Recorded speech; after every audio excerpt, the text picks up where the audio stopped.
Hey, favorite Kansas nurse. So everybody wants to go and talk about vaccines and safety and everything else like that. And when they can't explain the science behind everything, they'll say, well, we need to protect the vulnerable with herd immunity. Here's the problem though. Herd immunity is more of a theory. Why? Because we've never actually been able to prove that it works.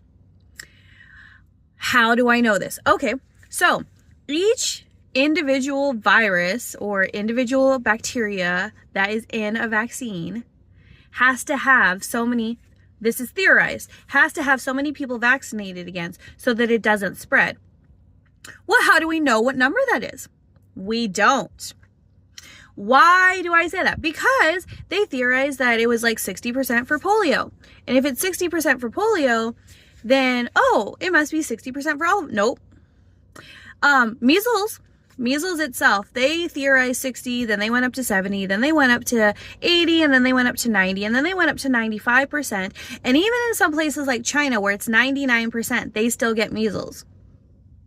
So we have never proven that herd immunity is an actual viable theory, that it is actual viable science.